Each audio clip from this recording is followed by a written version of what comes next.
이번 시간에는 인공신경망에 대해서 설명하겠습니다.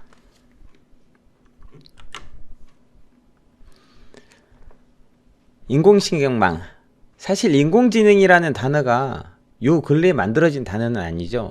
과거에는 컴퓨터 속도도 느리고 그 다음에 데이터도 많이 없고 그렇기 때문에 이론을 직접 구현하는 데는 상당히 버거움이 있었습니다.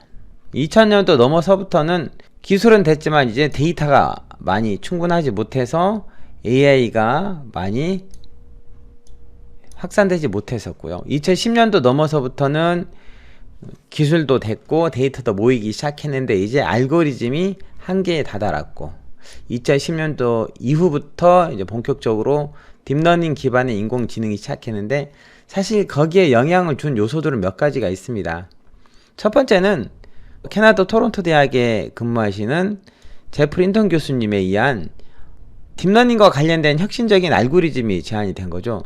사실 제가 딥러닝이라고 했는데 과거에 딥러닝이란 말은 사실 공식적인 말은 아니었고요. 정확하게는 딥 뉴럴 네트워크였었죠. 지금은 딥러닝이란 말이 너무 일반화된 말이 돼버렸는데요.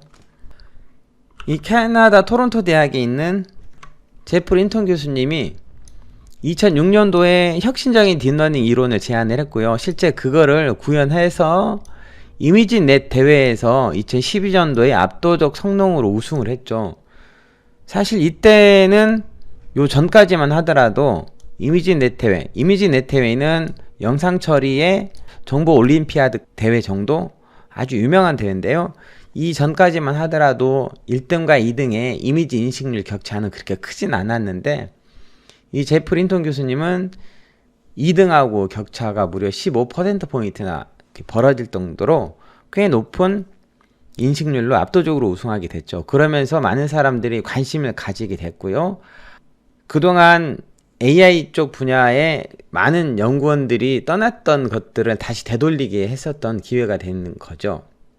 이론도 좋아졌고 그 다음에 그 이후로 컴퓨팅 파워도 훨씬 더 좋아졌죠. 지금 CPU는 고성능화 됐지만 또 가격도 저렴해졌고요. 뿐만 아니라 GPU도 많이 배포가 돼서 많은 사람들이 이용하고 있죠. 그리고 데이터 크기 또한 굉장히 많아졌고요. 정부나 많은 기관들에서 데이터를 모으려고 하고 있습니다. 과거 IDC 보고에서 의하면은 올해 데이터 크기가 40제타바이트. 40제타바이트란 단어는 제가 학교 다닐 때 배울 때는 책에 없었던 단위예요.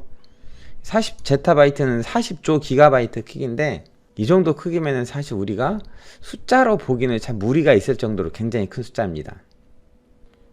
자, 그러면은 인공지능에 대해서 좀 더 자세하게 한번 들어가 설명해 보겠습니다. 중요한 거는 여러분은 데이터를 분석하는 걸 배우는 분들이잖아요.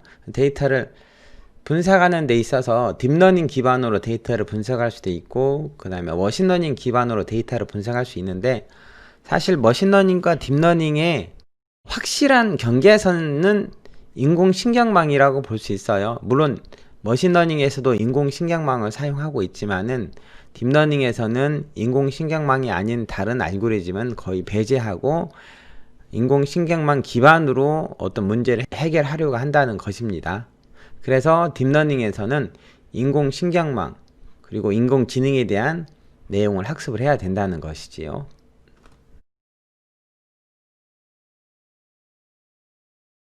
인공신경망은 말 그대로 인공적으로 만들어진 신경망이죠. 신경을 여러 개로 연결한 네트워크라는 거죠. 인간의 뉴런은 시냅스라는 걸 통해서 뉴런 간 신호를 전달하고 있습니다. 각 뉴런들은 수상돌기를 통해서 입력 신호를 받게 되죠. 여기 수상돌기들이 있고 여기를 통해서 입력 신호를 받고요.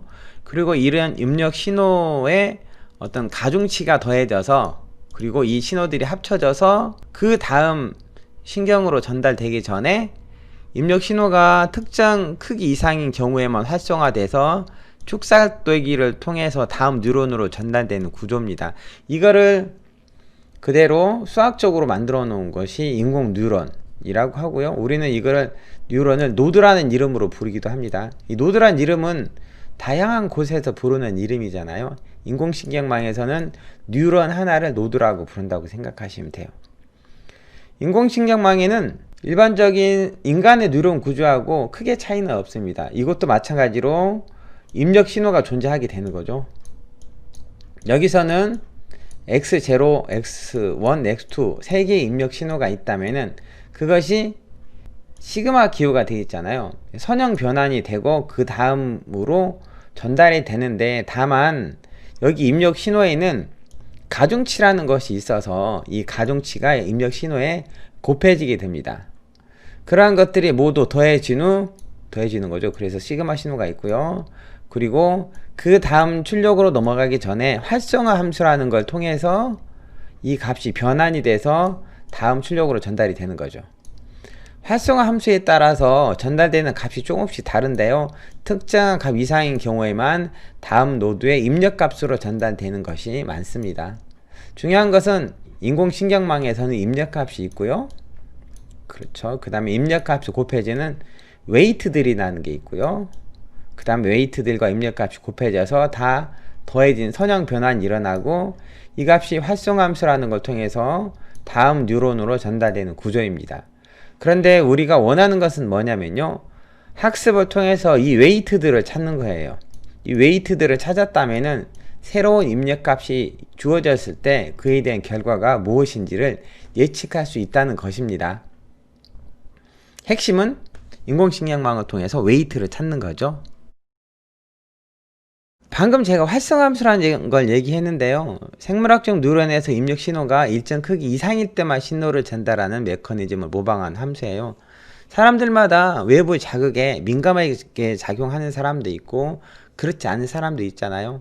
약간의 어떤 외부 자극이 주어졌지만 전혀 반응을 하지 않는 사람도 있지만은 그거에 반응하는 사람도 있다는 거죠.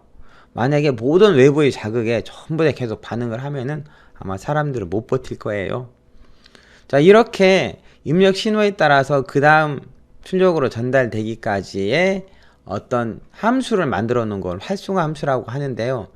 화면에는 6가지 활성화 함수가 보여지고 있습니다. 이 활성화 함수에 대해서 자세한 내용은 지금은 설명 안 할 거예요. 이런 것이 있구나 정도만 알아두시면 되고요. 이 활성화 함수들의 특징이 몇 가지가 있어요.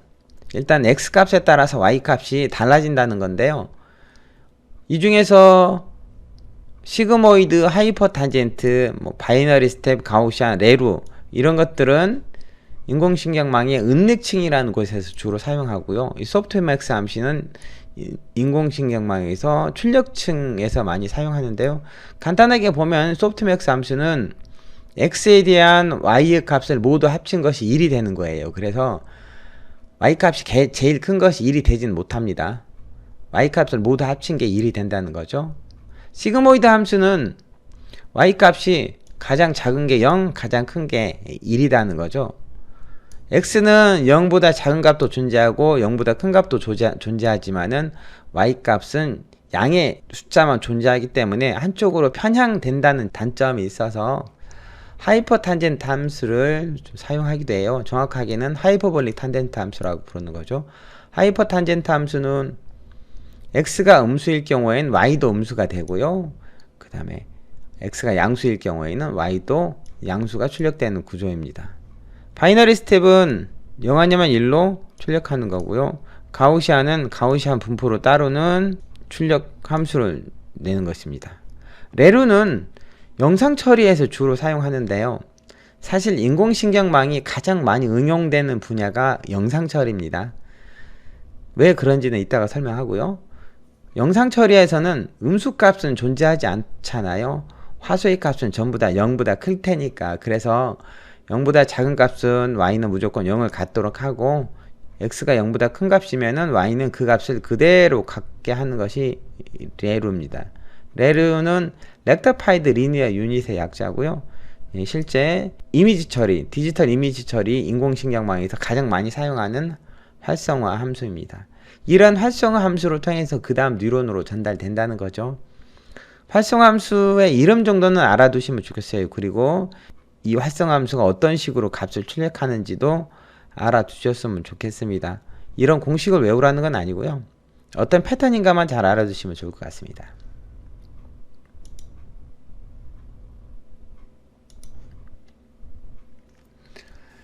인공신경망은 말 그대로 신경망이잖아요. 뉴럴 네트워크입니다. 네트워크니까 레이어가 있어야겠죠. 그래서 입력층, 인풋 레이어라고 부르고요. 그 다음에 은닉층, 히든 레이어라고 부르고요. 그 다음에 출력층, 아웃풋 레이어라고 부르는데 이렇게 세 가지 층으로 구성되어 있습니다.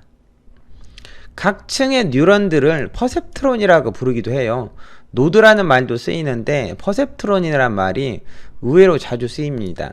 퍼셉트론은 인공 뉴런의 한 종류예요. 여러분 MLP 클래시파이어라는 머신러닝 라이브러리 있잖아요. 거기에도 퍼셉트론이라는 클래스가 만들어져 있는데 그것 또한 뉴럴 네트워크라는 사이키런의 서브 모듈 안에 있는 거죠.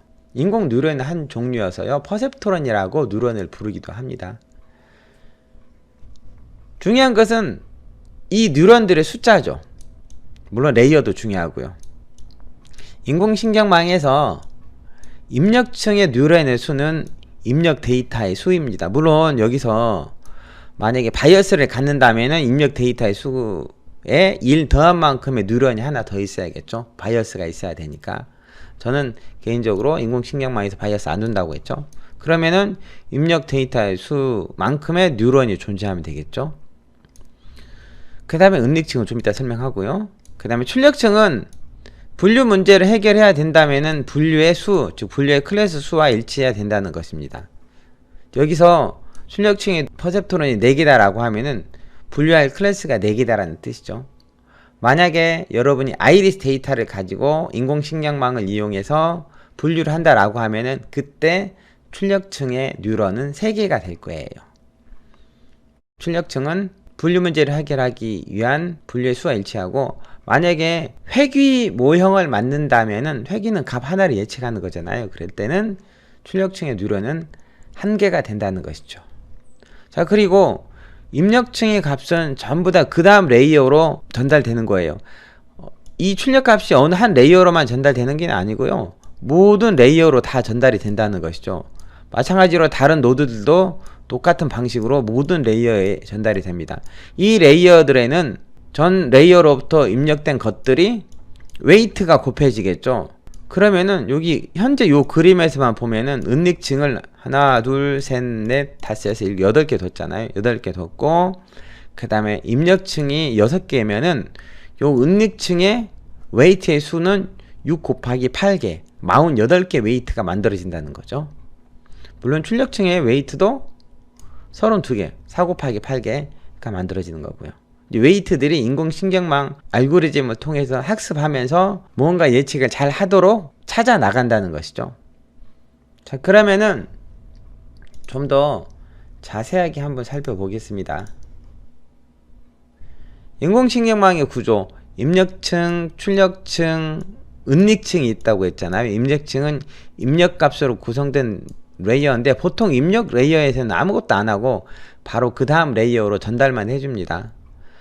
학습 데이터의 입력 변수의 개수 노드 플러스 1개만큼의 노드를 구성하는데 이거는 꼭 그런 건 아니에요. 0번째 요소가 바이어스로 항상 일을 할당할 경우에 이제 플러스 1만큼 사용한다는 거고요.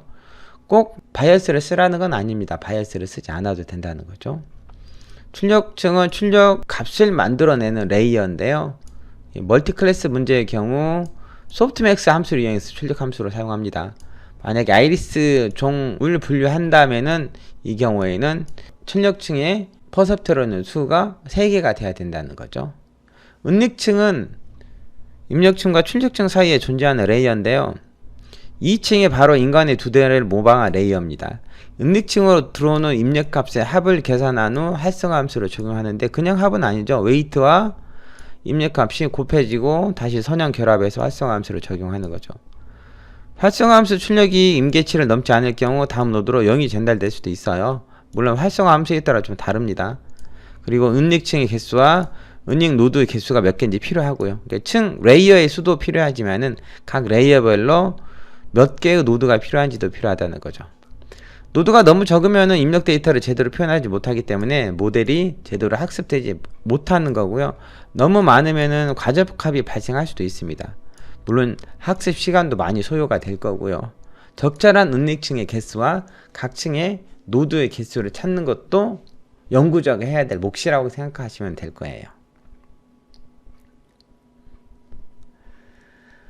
우리가 딥러닝이라고 하잖아요. 딥러닝은 정확하게는 딥 뉴럴 네트워크였고, 딥 뉴럴 네트워크는 줄여서 DNN.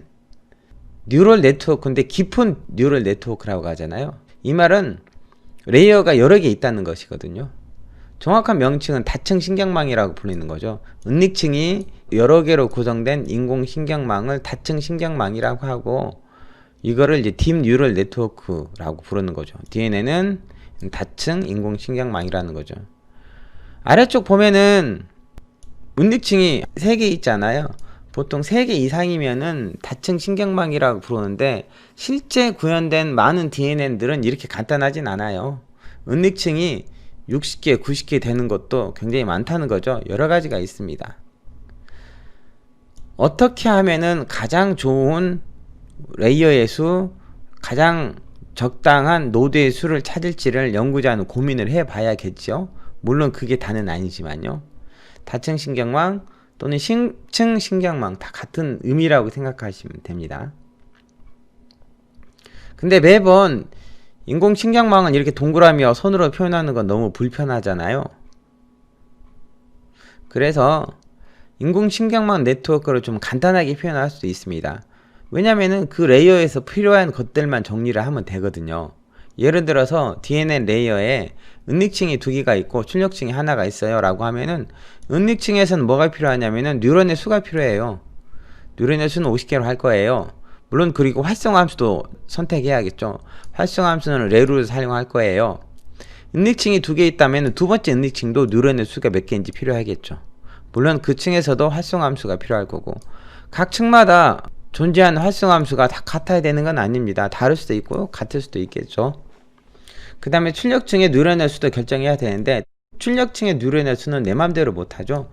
회귀의 경우에는 1개, 분류의 경우에는 클래스 레이블의 수, 그리고 출력층의 활성화 함수는 거의 대부분 분류의 경우에는 소프트맥스입니다. 소프트맥스는 출력, 즉 Y의 총합이 1이 되게 하는 함수거든요. 물론 인공신경망은 이런 것들만 설정하는 게 아니고요.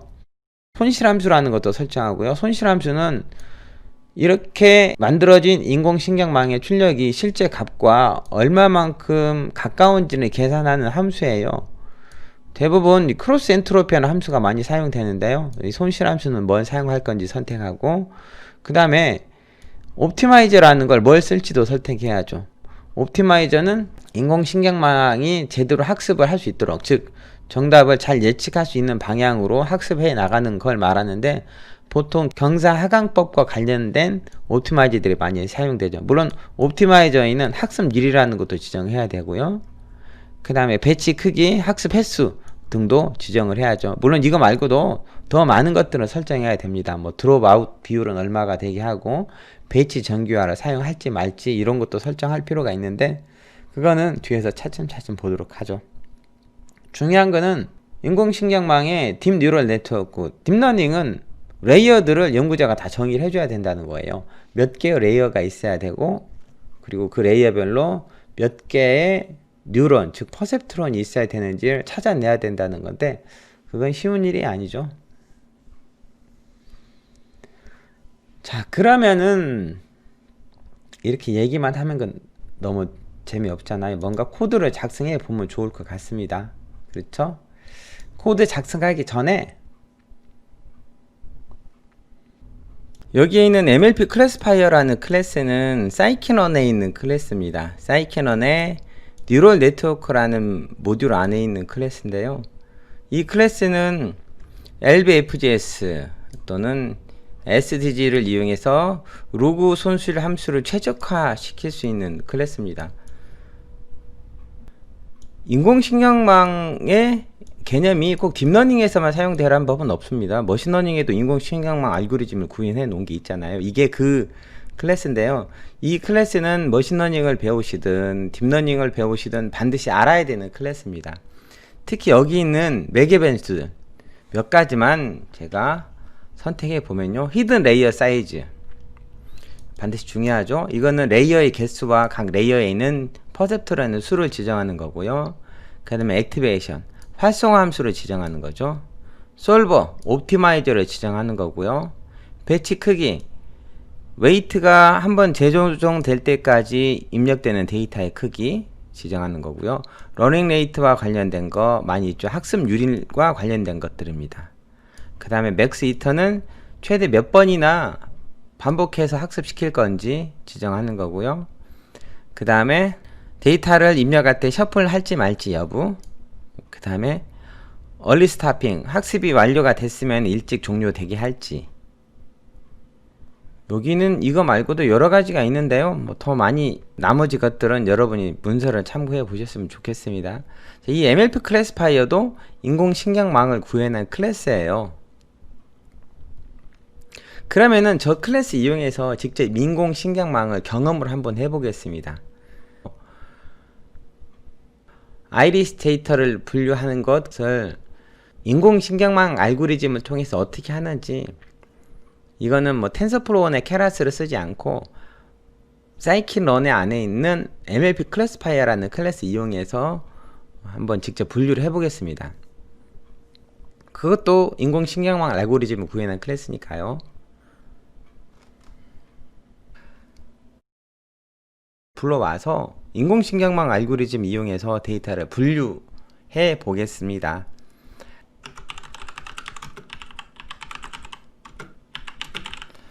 시본이라는 시각화 패키지 안에는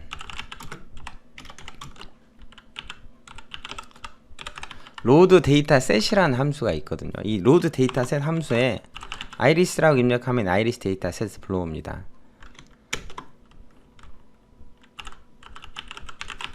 iris.head 하면은 이렇게 보여지죠. 참고로 아이리스 데이터는 데이터 프레임 타입입니다.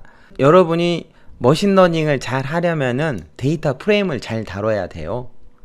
그리고 딥러닝을 잘 하려면은 넘파이를 잘 다뤄야 됩니다. 판다스는 머신러닝을 위해 좀 특화된 데이터라고 보시면 좋고요. 아이리스 데이터에 스피시즈란 열은 종 정보를 가지고 있는데 텍스트로 돼 있죠. 이 텍스트 데이터를 학습시키려면은 이대로 두면 안 되고 레이블 인코딩을 해줘야 됩니다. 사이키런의 프리 프로세싱이란 모듈 안에 임포트 레이블 인코더라는 클래스가 있어요. 이 레이블 인코더 이용해서 레이블 인코더 객체를 만들고요. 이거 이용해서 학습을 시킵니다. 학습할 데이터는 iris.species죠. 이 species를 전부 다 집어넣어서 학습시키고요. 학습시킨 다음에 이 iris 데이터를 이용해서 숫자로 바꿔주는 거예요. 레이블 인코딩 합니다. 바꾸라는 거죠. iris.species는 레이블 인코더 transform iris.species 라고 하면은 바뀌게 되겠죠. 이제 이 데이터를 이용해서 학습용 데이터와 검증용 데이터 셋으로 나눠 보겠습니다. 사이키런에 모델 셀렉션이라는 모듈이 있어요. 여기에는 트레인 테스트 스플릿이라는 함수가 있고요. 이거 이용하면은 학습용 데이터와 검증용 데이터 셋을 쉽게 나눠줄 수가 있습니다. 자, 그런데 iris.cps는 종속 변수고요. 그 다음에 iris 데이터에서 독립 변수만 따로 빼와야 하잖아요. 앞에서 iris 데이터를 다 가지고 왔는데 독립 변수, 종속 변수 나누고 나서 훈련 데이터셋과 검증용 데이터셋으로 나눠야죠. iris 하면요, 이렇게 있는데 iris 언더바 x는 i.irc로 마이너스 1열을 제외하고 독립 변수로 넣고요. 그 다음에 y는 iris.species 해도 되고요. 이렇게 안 하고 이렇게 해도 됩니다. iris.irc 마이너스 1열만 뽑아주세요. 이렇게 하면 독립 변수, 종속 변수 분리가 되고 이걸 이용해서 훈련 데이터셋과 검증 데이터셋을 만들 거예요. train x, test x, train 테스트 Y는 트레인 테스트 스플릿 하고 여기에 뭘 집어넣냐면요, 독립변수, 종속변수, 훈련 데이터셋과 검증용 데이터셋으로 나눌 데이터들을 집어넣으면 되죠. iris 언더바 x, iris 언더바 y. 여기에 트레인 데이터의 크기 또는 테스트 데이터의 크기를 지정해 줘야 되는데요, 저는 테스트 사이즈는 0.3으로 하고요. 그 다음에 랜덤 스테이트를 1 주겠습니다. 난수 시드를 지정하는 거죠. 요렇게 하고 트레인 테스트 나눕니다. 위쪽이 좀 가려져서 줄바꿈해서 보여드릴까요? 이렇게 역슬래시는 줄바꿈 할 때 쓰는 거죠. 아니면 한 줄로 오른쪽으로 쭉 계속 쓰시면 돼요. 자, 이렇게 트레인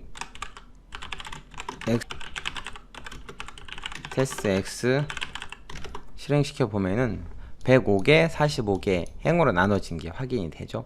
이거 이용해서 인공신경망 알고리즘으로 분류를 해 보겠습니다.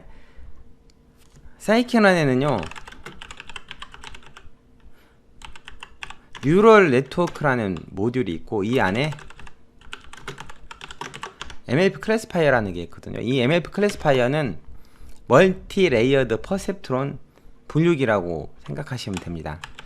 MLP는 MLP 클래시파이어 하고, MLP 멀티 레이어드 퍼셉트론이잖아요. 이거는 당연히 다층 신경망이란 뜻이거든요.